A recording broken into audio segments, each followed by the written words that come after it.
Good afternoon and welcome to Today on Bay TV. We're live in Swansea on Thursday the 4th of May 2017. I'm Henry Darby Cook, this is Gaynor Morgan, Sam Blaxland and Rebecca Wedlake have both joined us.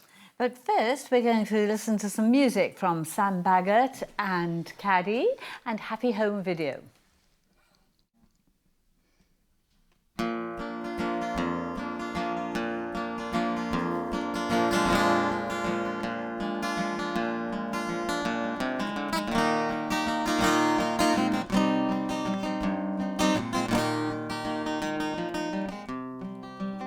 So I tried, and you failed.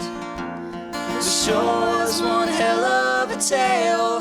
Oh, I was warm, I was cold, I was buying, but I wasn't sold. when the architecture is out to get you, caught up in the humdrum of it all. And when every lecture is just conjecture and no one is quite on the ball, you can make stuff up, You can call it fact. but leave me alone and just leave it at that. You can spit in the winds, Hope it don't blow back. we'll jump out the plane and just fly.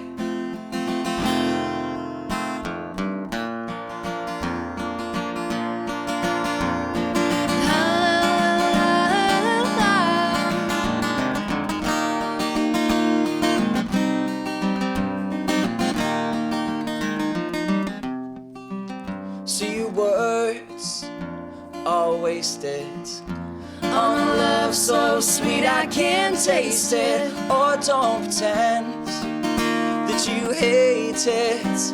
I'm more like affection adjacent. When no one's coming and your hands are sore, forgetting the world what you're fighting for. And the doorbell's ringing and I swear I'm not home, codependently spending our time alone. You can make the fall, You can call it fact. leave me alone and just leave it at that. You can spit in the winds, Hope it don't blow back. we'll jump out the plane and just fly.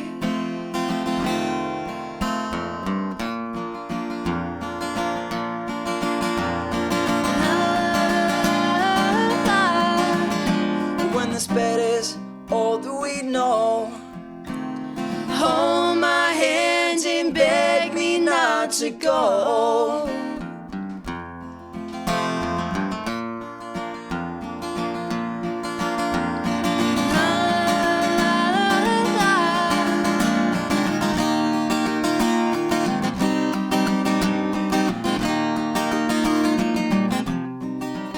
When the architecture is out to get you, caught up in the humdrum of it all. And when every lecture is just conjecture and no one is quite on the ball, you can make stuff up, You can call it fact. and leave me alone and just leave it at that. You can spit in the wind, Hope it don't blow back. jump out the plane and just fly. Oh, la la la la la la la. Oh, la la la la la.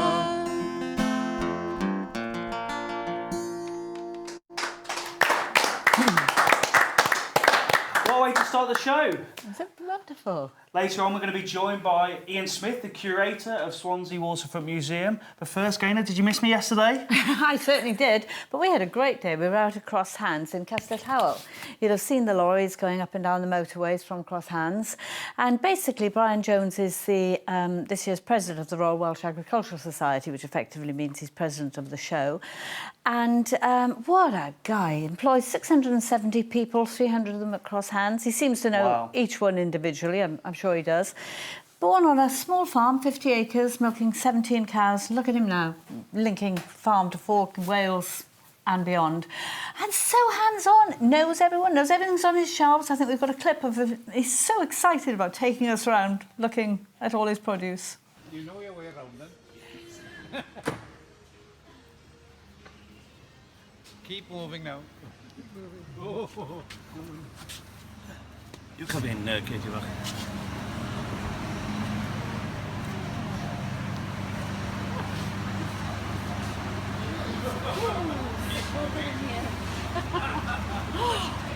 Don't lock us in here, will you?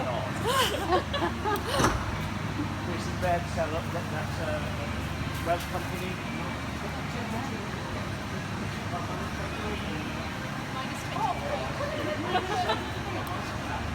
Boiling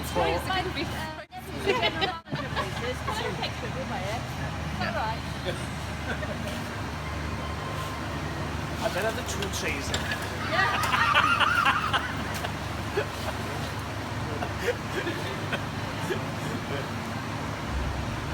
Lovely. Go. I wasn't expecting to go into the fridge, but I have to say the warmth of Brian Jones's personality probably made up for it. We're in for a great show. He's a great guy. Puts his success down to 5% common sense, 95% luck. I think there might be a bit more to it than that. There we go. Very interesting. Should we move on to On This Day? Yeah. Something we love to do, obviously, in the first part of the show.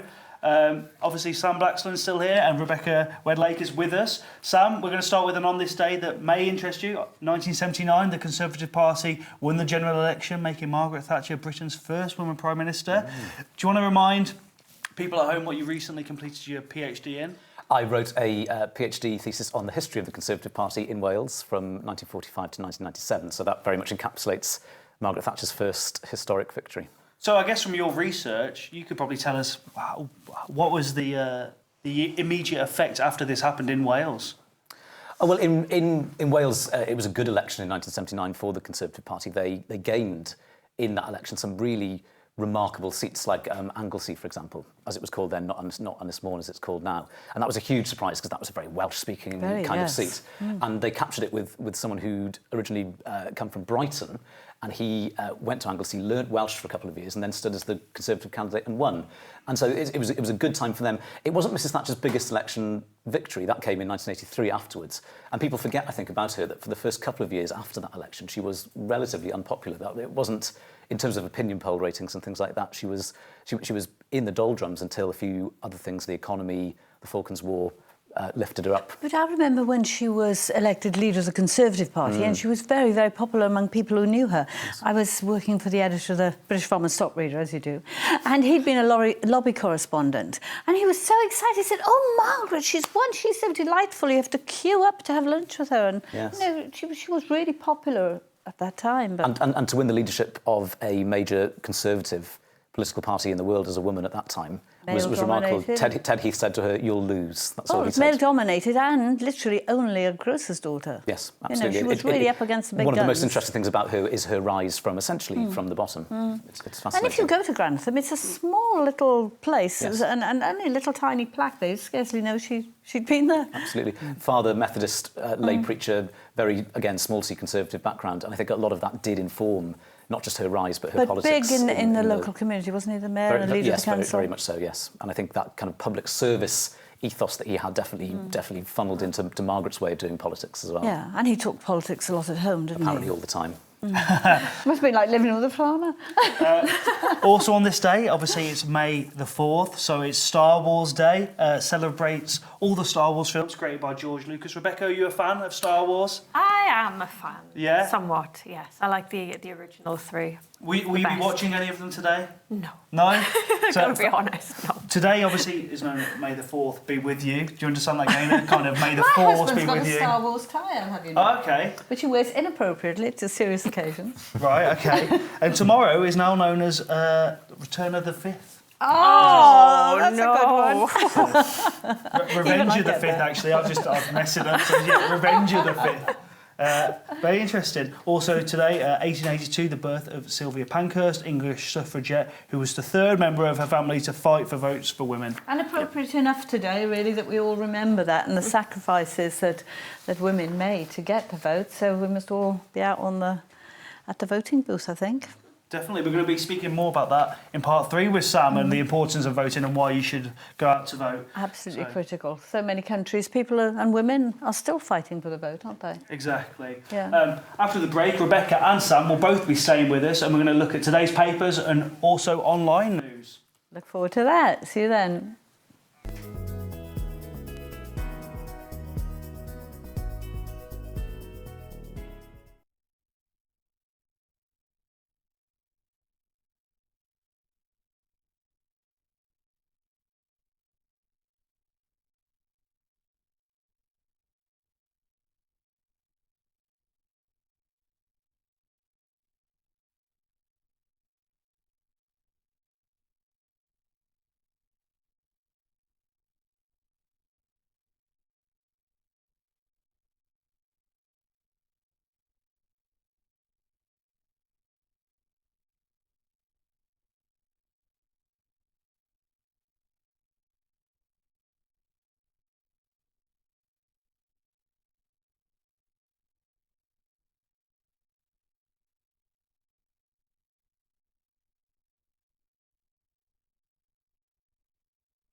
Welcome back to Today on Bay TV. I'm Henry Darby Cook, this is Gaynor Morgan, and we're back with Sam Blaxland and Rebecca Wedlake. And quite a big news day today, Henry.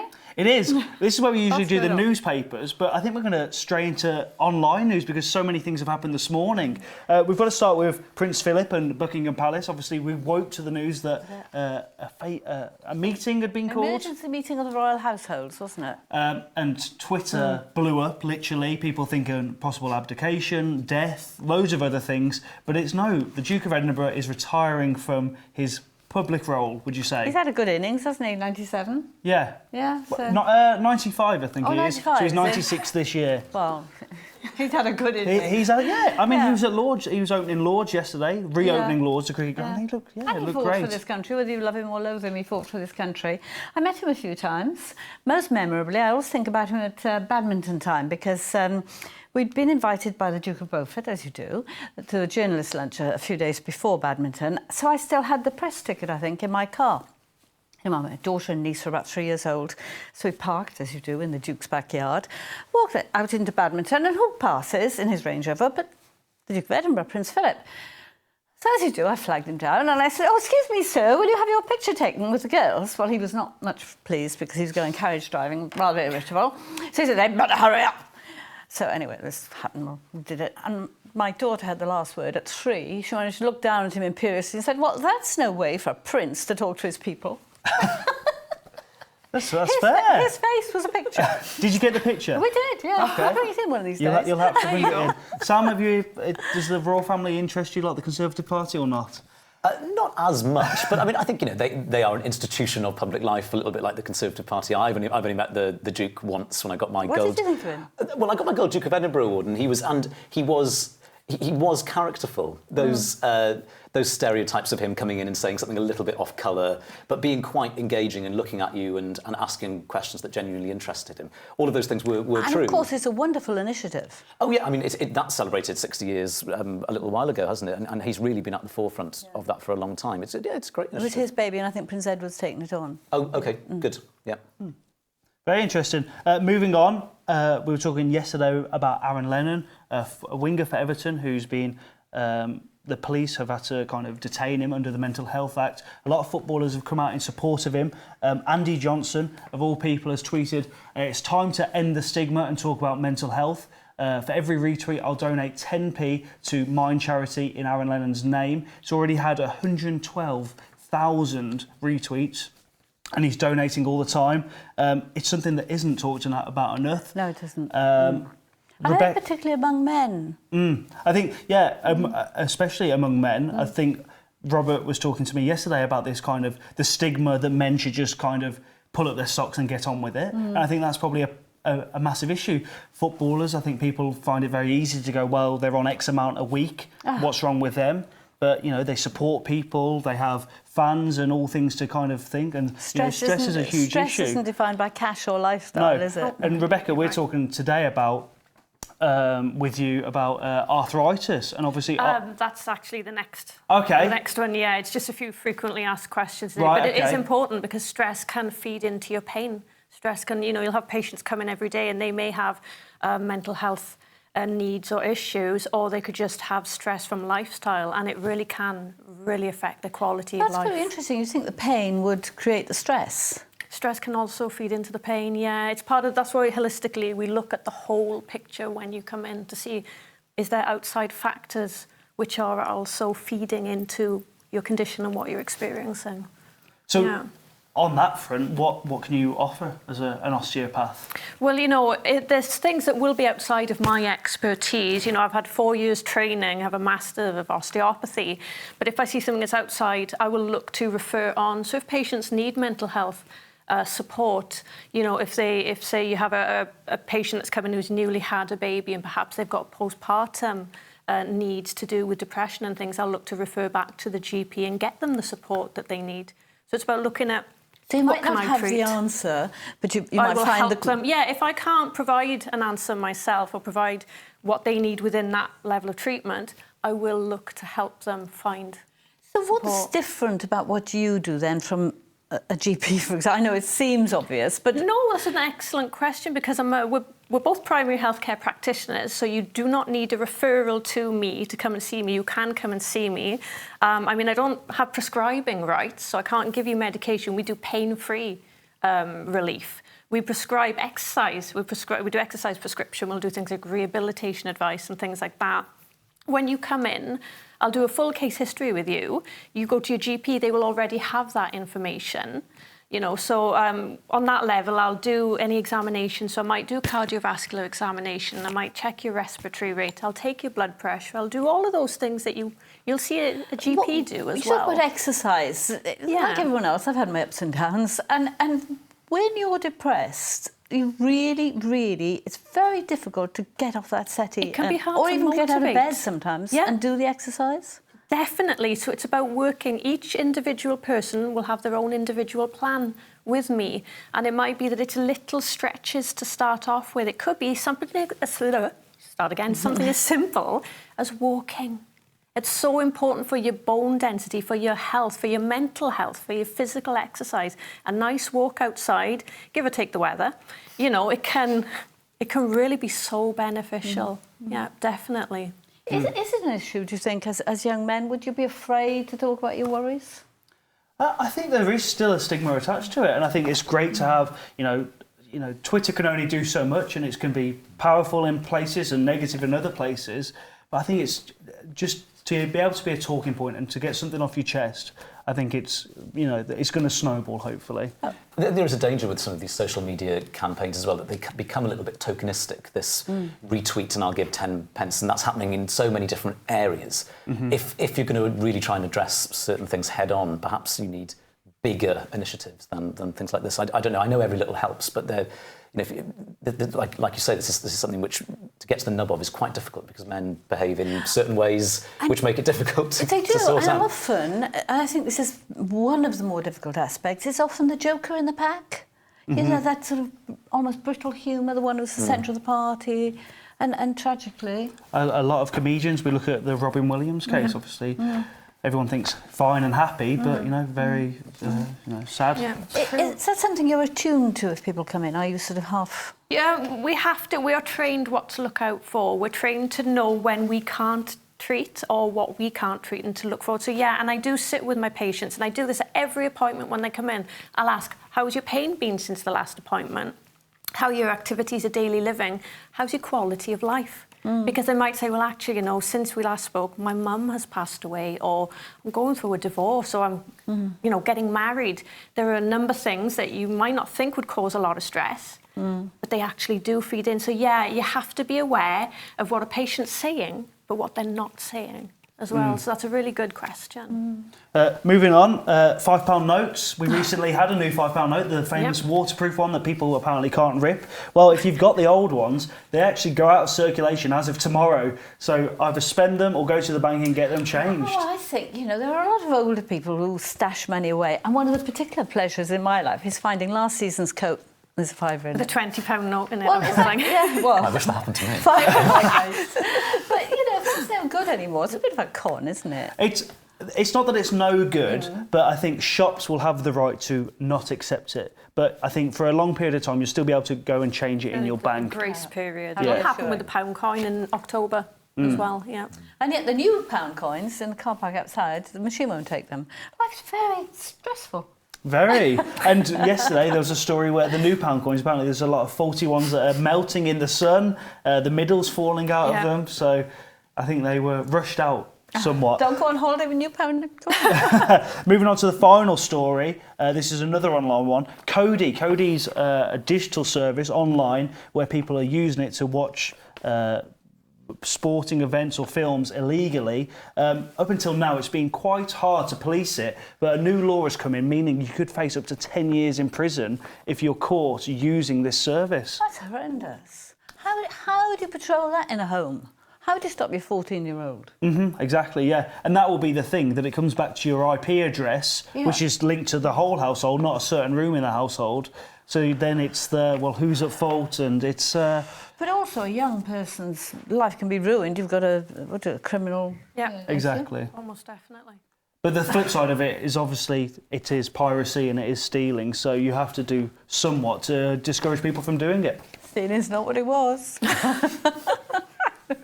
But yeah, a lot to talk about today. A lot of great online stories, actually. So. Yeah. But these things do worry me. They sort of come into your home through the ether and you have no control over. Well, thank you. Next, we're going to be keeping Sam here, and we're going to be talking voting, and I'm sure loads more. See you then.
Welcome back to Today on Bay TV. I'm Henry Darby Cook, this is Gaynor Morgan, and Sam Blaxland is still with us.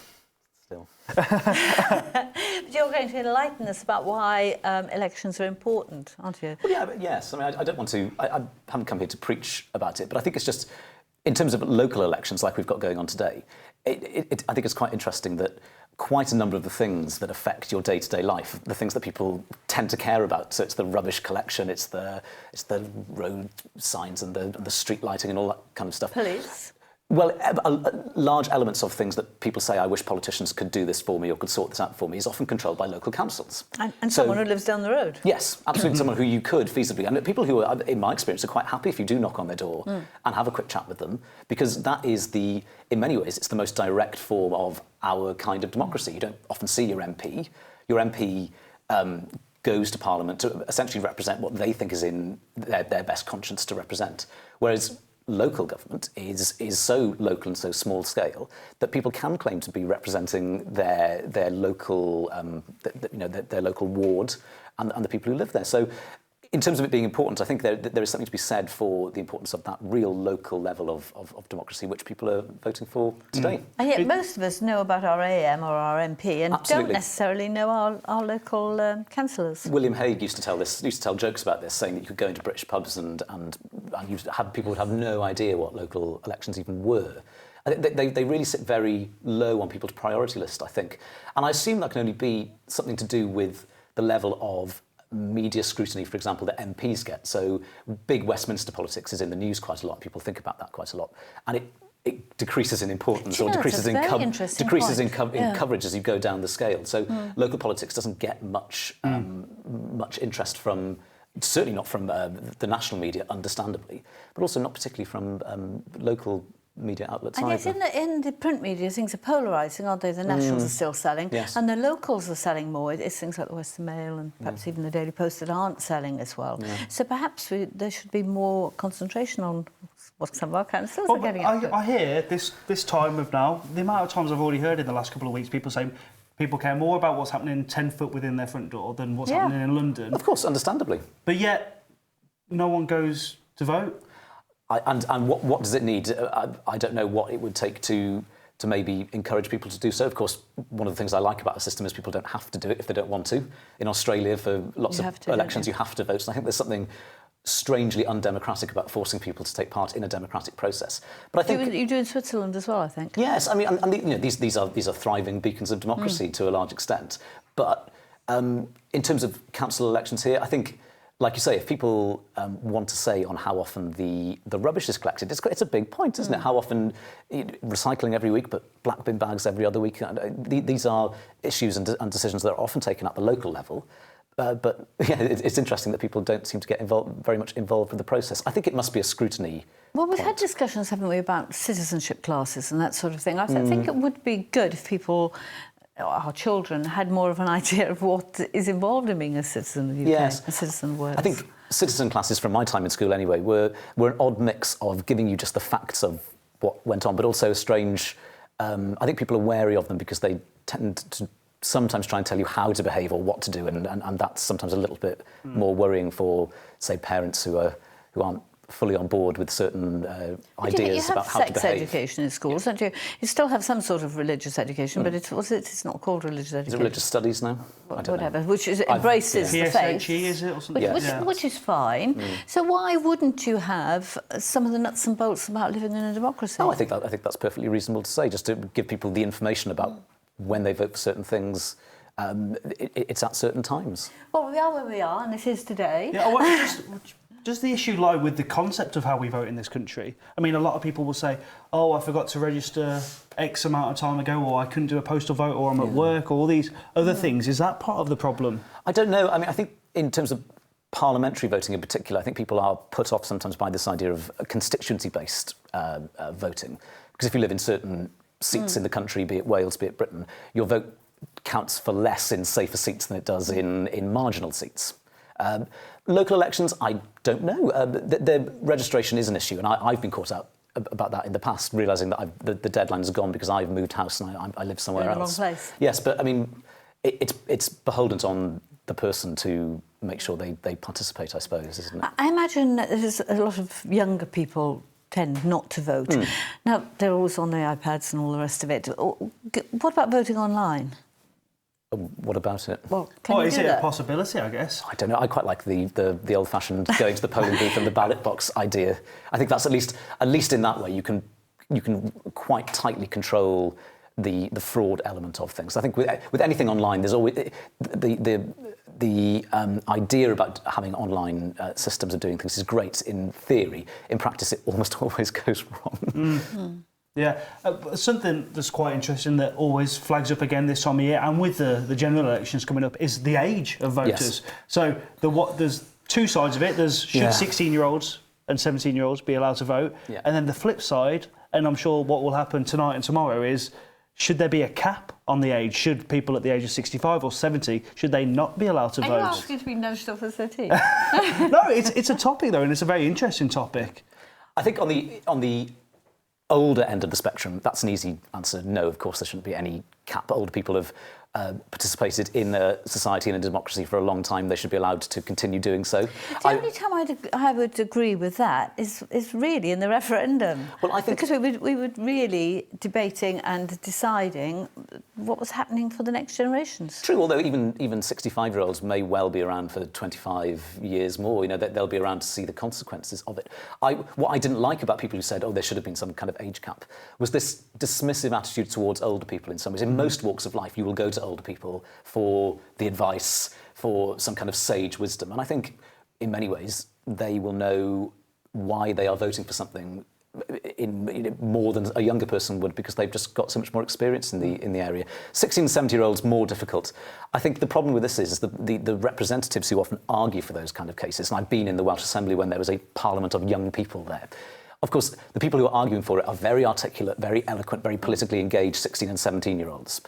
But are the majority of 16 and 17-year-olds that engaged? I certainly wasn't, and I'm a political geek. At 16, I'm not sure I'd have been in the best place to start deciding who to vote for and who'd be making big decisions. But I think you can still get married at 16, can't you? You can join the army with parental consent, I think, as well. So So you can give your life for your country. yeah, it's a grey area. But I think other things, alcohol, for example, gambling, are 18, and I think that this is a relatively minor debate to have. And of course, there will be some 16 and 17-year-olds who get very angry about this, but you've got to have some cut-off point. Well, if you look at the figures from the 18's last fine. general election, I was looking this morning, from 18 to 25-year-olds, less than 30% of registered voters actually turned up on the day to vote. But then over 65s, I think it was 92% of them went to the polls. Oh, well, that's the argument to get the youngsters out, isn't it? Well, it's also an argument for say you don't deserve it if you won't turn up. Exactly. But, yeah. Yes, but surely that's going to persuade younger people that, well, It you would know. certainly persuade some. I think it's a grey area. I think it's worth exploring. But I would say the majority of 16 and 17-year-olds are not particularly politically engaged, and necessarily giving them the vote won't make them so. Because if you're not reading newspapers at that age, if you're not thinking about the big decisions and the big ideas, I think what is fewer voting? people turn out for the local elections than they do for the general election. And I can quite see why for younger people it's not relevant. Most younger people don't own their own houses. Do they care about the bins? Yeah. Do they care about... They hate school, in Well, theory. yeah, so, you know, Yeah. I mean, is it relevant? And most of them still live at home. Most of them still live at home, of course. Yes. I'm pretty sure we've got a birthday card stuck on my fridge at home, which says something like, "Teenagers, move out, pay your own bills, get your own life while you still know everything." You know, it's that kind of thing. There's an enormous amount of naivety amongst young people. Well, there's disparities at any age, aren't there, really? Oh, yeah, absolutely, yes. The other talking point is obviously kind of social groups. I think a lot of people find it not cool, or it's just not done socially in certain areas, that you just don't vote because no one else is voting. It does seem... I've got no particular insight into that, only to agree that does seem to be the case. There is a correlation between demographics and propensity to vote or tendency to go out and vote. What causes that, I don't know. There's a great deal of debate about what disengages people from the process, whether it's their socio-economic status, whether it's they just don't feel like anything is good enough for them. It's perfectly understandable if you haven't got much hope and perhaps you've been taken advantage of in life.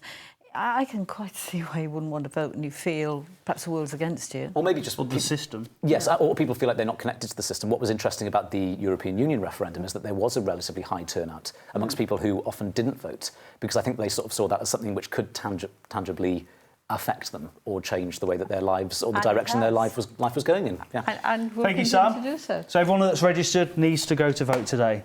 Get out Thank and enjoy you. the sunshine. After the break, Ian Smith, the curator of Swansea Waterfront Museum, will be joining us, and we're talking wooden cars of all things. Novel? Oh, well, let's stand up. See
Welcome back to your final part today on Bay TV. I'm Henry Darby Cook, and this is Gaynor Morgan. And we're back, and this is Ian Smith, the curator of Swansea Waterfront Museum. Hi. Thanks for coming in. Ian, have you been to vote? I haven't been to vote yet. I will later on, though. I'm a bit busy this morning, so... Oh, what have you been up to? But I've been to work, obviously, and we've had training on asylum seekers and refugees. I've learned a lot about that, actually. It's things you don't really know about, and what process they have to go through, where they live. They can't work for a start, and they're on quite low benefits. They just get enough to about £5 a day just to live on. But traditionally in Swansea, we've been a city of sanctuary. City of sanctuary. We were the second in Britain after Sheffield. We were the second in Britain in Swansea to be. And so that's continuing. Yeah. It's a long tradition, isn't it? It's a really good thing. But you come in to talk about wooden cars. Oh, well, yeah, we've got a new display at the waterfront. It's a wooden car made in Wales. Right. And it's electric. Oh, you can see a picture of it there. It doesn't look wooden. Well, it's made out of wood. It's electric. It's made by a Welsh company. It's called Baggott Technologies, and they actually make batteries and motors. And they built this car just to show off the technology, basically. It's a working car. Is it road legal? It is. Well, they haven't run it on the road, but it would be. It's all the tests. It will stand crash tests and all the rest of it. So it's really something really well worth looking at. It'll do about 60 miles an hour, 200 miles on one charge. So, it's the future. It hasn't got a steering wheel, it's got a joystick.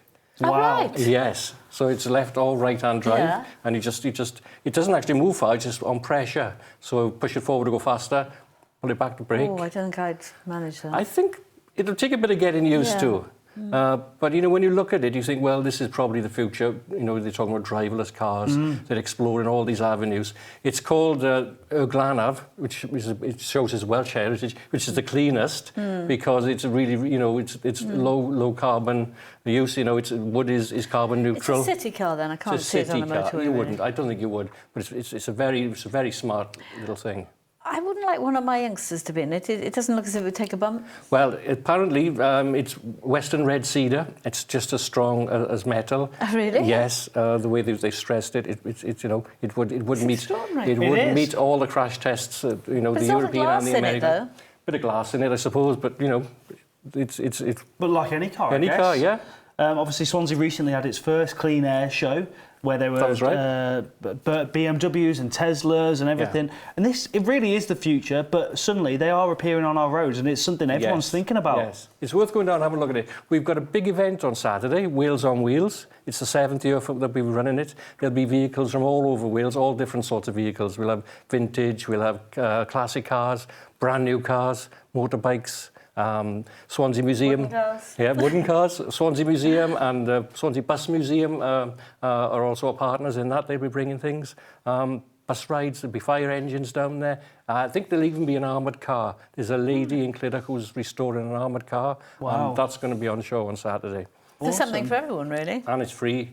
And because it's free, we're supported by the People's Postcode Lottery, so we can put on events like this for free, and hopefully that'll continue for a long time. Where is you going to park them all? They'll be all over Dylan Thomas Square, All right. the museum garden and the green. There'll be stationary engines, the steam train will be running, and indoors we're having Local History Live. So we're having all the local history association from Swansea, South Wales. They'll be coming in with stalls. They'll be telling you all about what they do. So it'll be a really good day. But to get back to the car, I suppose, really, certainly in Henry's lifetime, it'll become the norm, really, that this sort of vehicle, battery-driven, electric cars. Exactly. So this is a concept, is it, at the moment? It's a concept car. I don't think they ever intend to put this into production. They produced this just to show off what the technology they can produce. They're getting a lot of inquiries from all over the world. They're based in Caerphilly.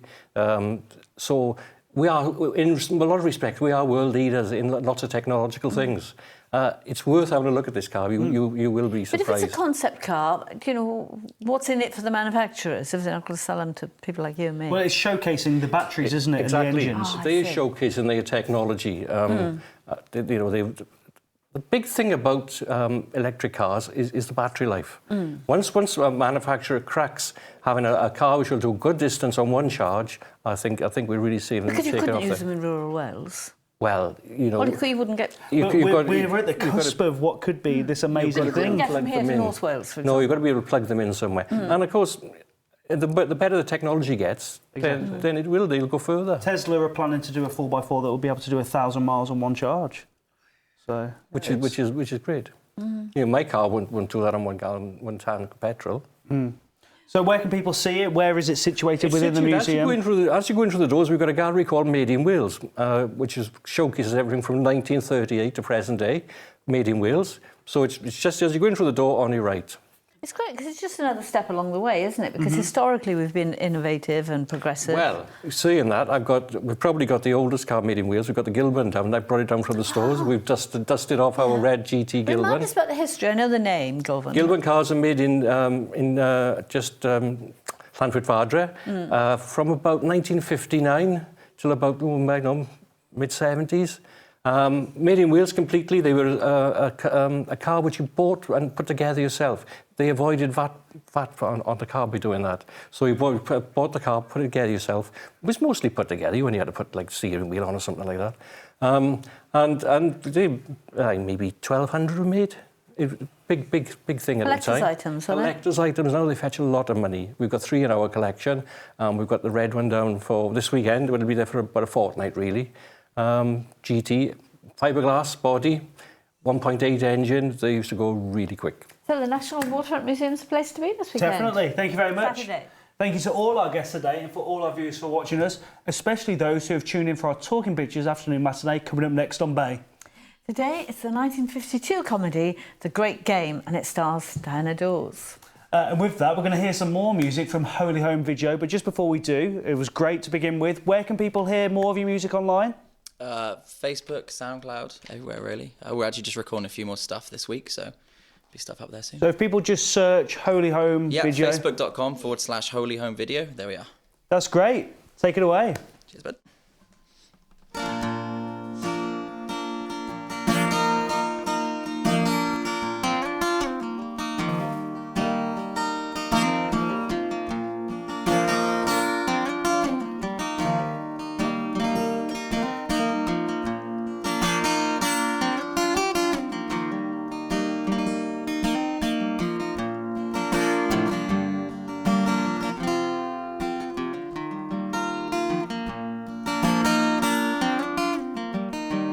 Someone take me home.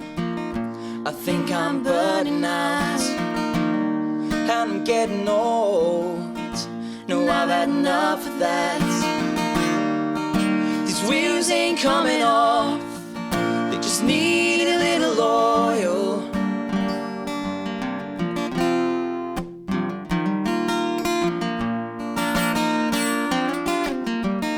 And there's a light up ahead.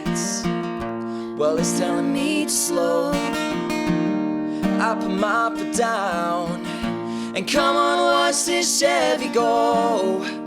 The tarmac is tearing up and my backseat is full of girls.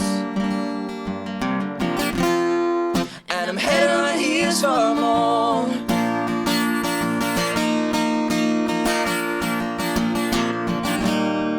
And the come down was steep. My, how it's grown. This living, it ain't cheap. No, I can't do this alone. Why don't you bring yourself back home?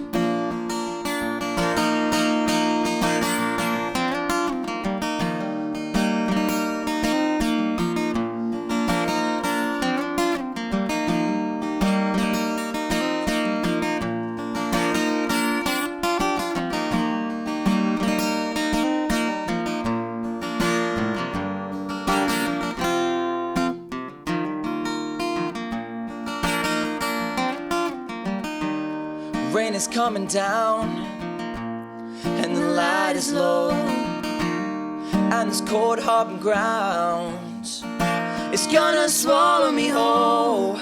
My bones are starting to ache and I can't hold my beer. When did the rest of my life get here?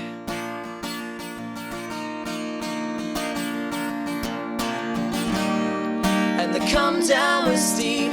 My, how it's grown. 'Cause living it ain't cheap. No, I can't do this alone. Why don't you bring yourself back home?